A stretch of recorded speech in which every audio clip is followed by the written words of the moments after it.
La carta a los Hebreos. El autor de esta carta es anónimo, y la gente se ha preguntado por mucho tiempo si Pablo la escribió o si quizá fue alguno de sus colaboradores, como Bernabé o Apolos. Pero la realidad es que no lo sabemos. En el capítulo 2 descubrimos que el autor tuvo una relación de primera mano con los discípulos que caminaron con Jesús. Así que sabemos que esta carta está anclada en la enseñanza de los apóstoles. Tampoco sabemos cuál era la audiencia de esta carta, ni siquiera dónde vivían. El autor los conoce muy bien y asume que tiene profundo conocimiento de las escrituras del Antiguo Testamento, especialmente de la narrativa de los primeros 5 libros de la Biblia, la Torá, acerca de cómo la familia de Abraham se convirtió en la nación de Israel, de cómo Moisés los siguió en su salida de la esclavitud en Egipto hasta el monte Sinaí, donde recibieron la Torá e hicieron un pacto con Dios, donde construyeron el tabernáculo que los sacerdotes utilizaban para ofrecer sacrificios, y también acerca de cómo vagaron por el desierto en su camino hacia la tierra prometida. El autor simplemente espera que los lectores conozcan todos los detalles de estas historias, así que lo más probable es que la audiencia esté compuesta de judíos cristianos, y de ahí viene el nombre de la carta. El capítulo 10 nos da pistas que indican que esta comunidad de iglesia estaba enfrentando persecución y hasta prisiones por su asociación con Jesús. Algunos en la comunidad estaban alejándose de Jesús y abandonando la fe por completo, y eso explica el propósito y la estructura de esta carta. Primero tenemos una breve introducción, seguida de 4 secciones donde el autor compara y contrasta a Jesús con personas y eventos claves de la historia de Israel. Primero, se compara a Jesús con los ángeles en la Torá. En segundo lugar, con Moisés y con la tierra prometida. En tercer lugar, con los sacerdotes y con Melquisedec. Y finalmente, con los sacrificios en el pacto. El autor tiene 2 objetivos principales en todos estos contrastes.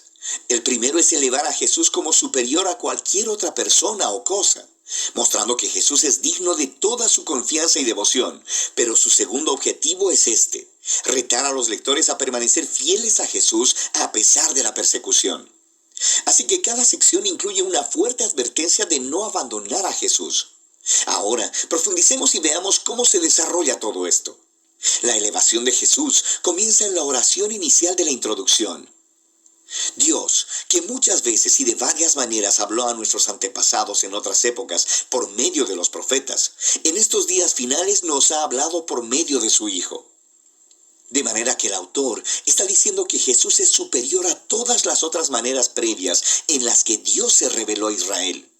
Luego, hace la sorprendente declaración que Jesús es el resplandor de la gloria de Dios y la imagen exacta de la naturaleza de Dios. Estas metáforas hacen la identificación más cercana posible entre Jesús y Dios. Así que Jesús es a Dios lo que los rayos de luz son al sol.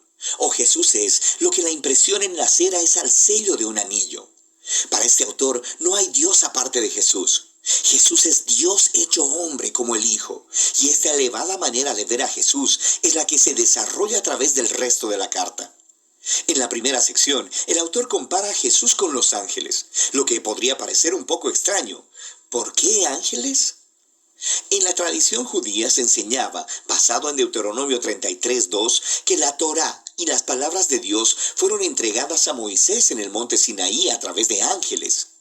Así que al decir que Jesús es superior a los ángeles, el autor está declarando que Jesús y su mensaje de buenas nuevas son superiores a todos los mensajeros anteriores de la palabra de Dios. De manera que la primera advertencia fluye de este mismo punto. Si Israel fue llamado a prestar atención a la Torá, la cual fue entregada por ángeles, ¿cuánto más deberíamos prestar atención al mensaje que fue anunciado por el Hijo de Dios? Y no solo eso, debido a la condición de superioridad de Jesús con respecto a los ángeles, cuán asombroso es que Él entregara ese estado tan alto para convertirse en hombre, morir y sufrir. En Jesús vemos la gloria de Dios en mayor grado y su gran humildad al Jesús unirse compasivamente al trágico destino de la humanidad. En los capítulos 3 y 4, el autor continúa diciendo que Jesús es superior a Moisés, quien guió a Israel a través del desierto y quien construyó el tabernáculo. Jesús también es el líder del pueblo de Dios, pero en él no vemos el constructor de una simple tienda de campaña, sino de toda la creación. Luego, el autor vuelve a contar la historia de cómo los israelitas se rebelaron contra Moisés en el desierto y perdieron su oportunidad de entrar al reposo que Dios les ofreció en la tierra prometida. Así que aquí viene la segunda advertencia. Si Jesús es mayor que Moisés, ¿cuán mayores serán las consecuencias si nos rebelamos contra él? Nosotros también estamos en una clase de desierto donde tenemos que confiar en Dios para el descanso futuro en la nueva creación de Dios. Así que asegurémonos de no rebelarnos como lo hizo Israel en el desierto y perdamos la generosa oferta de Dios para entrar en su nueva creación. En los capítulos del 5 al 7, el autor compara a Jesús con los sacerdotes que vienen del linaje de Aarón. Su rol era representar a Israel delante de Dios y ofrecer sacrificios que expiaran o cubrieran los pecados del pueblo. Pero él señala que los sacerdotes eran ellos mismos personas imperfectas, así que debían ofrecer sacrificios constantemente por sus propios pecados, así como por los pecados de todos los demás. Algo más era necesario, así que él declara que Jesús es ese algo más. Jesús es el sacerdote definitivo, pero Jesús no vino del linaje de Aarón. Jesús era un sacerdote según el orden de Melquisedec, ese sacerdote y rey misterioso de la antigua Jerusalén, quien aparece en las historias de la vida de Abraham. También encontramos en el Salmo 110 que el rey mesiánico del linaje de David sería un sacerdote según el orden de Melquisedec. Así que el punto del autor es que Jesús es el rey sacerdote definitivo. Él es moralmente perfecto, está eternamente disponible para su pueblo. Así que Él es superior a cualquier otro mediador entre Dios y los seres humanos. Y entonces viene la advertencia de esta sección. Rechazar a Jesús es rechazar a tu mejor y única oportunidad de estar completamente reconciliado con Dios. Así que no hagas eso. Lo que nos lleva a la última comparación en los capítulos del 8 al 10. El autor nos muestra cómo la muerte de Jesús en la cruz fue el sacrificio definitivo, superior a todos los sacrificios de animales que se ofrecían en el templo. Esos sacrificios debían ser ofrecidos constantemente, tanto cada día como anualmente en el día de la expiación. Jesús ofreció su vida una vez y para siempre, y eso fue suficiente para cubrir los pecados de todo el mundo. Así que el autor advierte a la audiencia sobre alejarse de Jesús. Es como darle la espalda a la oferta generosa del perdón de Dios. ¿Por qué harías eso? Nos dice que el sacrificio de Jesús es permanente y es el fundamento del nuevo pacto del que hablaron los profetas, donde todos los pecados son perdonados. Así que ahora que el autor ha elevado a Jesús por medio de todos estos contrastes, esta sección final es un gran reto a seguir a Jesús. Piensa en el gran panorama. En Jesús han encontrado la palabra misma de Dios. En Jesús tienen esperanza para estar en la nueva creación. Jesús es su eterno sacerdote. Él es el sacrificio perfecto. Así que ahora ellos deben seguir a todos los grandes modelos de la fe que se encuentran en la historia de las Escrituras y deben permanecer fieles a Jesús, confiando que a pesar de cualquier dificultad y persecución, Dios no abandonará a su pueblo. Este es el flujo de pensamiento básico a través de la carta, la cual al final el autor dice que es una breve palabra de exhortación. Aquí hay algunos otros consejos para leer esta carta. Cuando el autor cite de las escrituras del Antiguo Testamento, lo cual sucede en casi todas las oraciones, detente y busca las referencias y lee la cita en su contexto original. Y a veces te confundirás, pero en la mayoría de las veces podrás ver conexiones geniales que de otra manera nunca hubieras notado, así que vale la pena el esfuerzo. También deberías saber que estos pasajes de advertencia te pondrán incómodo, y ese es el punto. No están ahí para asustarte. Están ahí para mostrarte que rechazar a Jesús es tonto, porque Él es asombroso. Estas advertencias sirven al propósito principal de la carta: mostrar que Jesús es la revelación definitiva del amor y la misericordia de Dios. Y de eso se trata la carta a los Hebreos. La carta a los Hebreos. El autor de esta carta es anónimo, y la gente se ha preguntado por mucho tiempo si Pablo la escribió o si quizá fue alguno de sus colaboradores, como Bernabé o Apolos. Pero la realidad es que no lo sabemos. En el capítulo 2 descubrimos que el autor tuvo una relación de primera mano con los discípulos que caminaron con Jesús. Así que sabemos que esta carta está anclada en la enseñanza de los apóstoles. Tampoco sabemos cuál era la audiencia de esta carta, ni siquiera dónde vivían.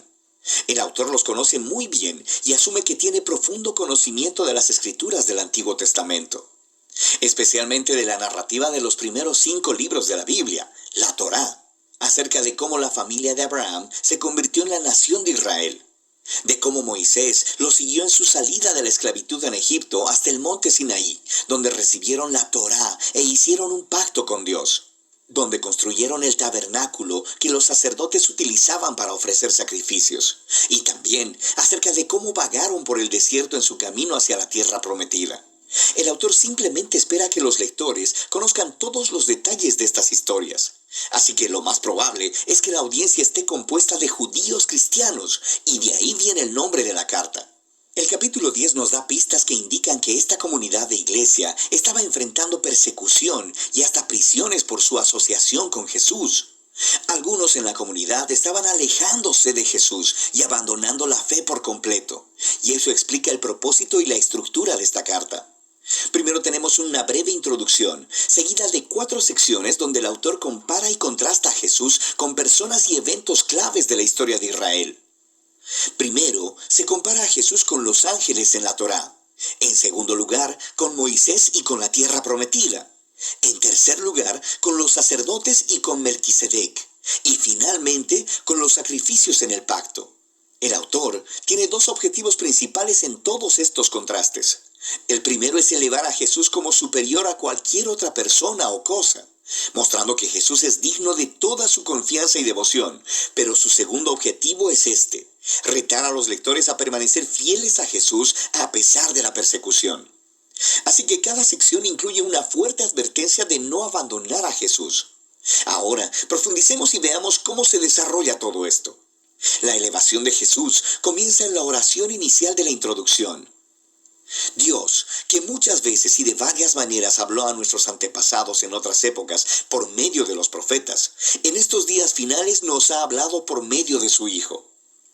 De manera que el autor está diciendo que Jesús es superior a todas las otras maneras previas en las que Dios se reveló a Israel. Luego, hace la sorprendente declaración que Jesús es el resplandor de la gloria de Dios y la imagen exacta de la naturaleza de Dios. Estas metáforas hacen la identificación más cercana posible entre Jesús y Dios. Así que Jesús es a Dios lo que los rayos de luz son al sol, o Jesús es lo que la impresión en la cera es al sello de un anillo.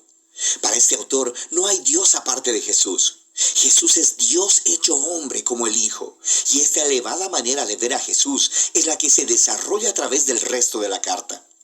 En la primera sección, el autor compara a Jesús con los ángeles, lo que podría parecer un poco extraño. ¿Por qué ángeles? En la tradición judía se enseñaba, basado en Deuteronomio 33:2, que la Torá y las palabras de Dios fueron entregadas a Moisés en el monte Sinaí a través de ángeles.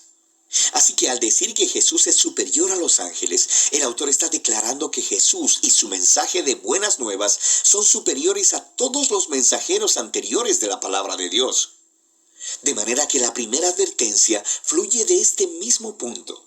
Si Israel fue llamado a prestar atención a la Torá, la cual fue entregada por ángeles, ¿cuánto más deberíamos prestar atención al mensaje que fue anunciado por el Hijo de Dios? Y no solo eso, debido a la condición de superioridad de Jesús con respecto a los ángeles, cuán asombroso es que Él entregara ese estado tan alto para convertirse en hombre, morir y sufrir. En Jesús vemos la gloria de Dios en mayor grado y su gran humildad al Jesús unirse compasivamente al trágico destino de la humanidad. En los capítulos 3 y 4, el autor continúa diciendo que Jesús es superior a Moisés, quien guió a Israel a través del desierto y quien construyó el tabernáculo. Jesús también es el líder del pueblo de Dios, pero en él no vemos el constructor de una simple tienda de campaña, sino de toda la creación. Luego, el autor vuelve a contar la historia de cómo los israelitas se rebelaron contra Moisés en el desierto y perdieron su oportunidad de entrar al reposo que Dios les ofreció en la tierra prometida. Así que aquí viene la segunda advertencia. Si Jesús es mayor que Moisés, ¿cuán mayores serán las consecuencias si nos rebelamos contra Él? Nosotros también estamos en una clase de desierto donde tenemos que confiar en Dios para el descanso futuro en la nueva creación de Dios. Así que asegurémonos de no rebelarnos, como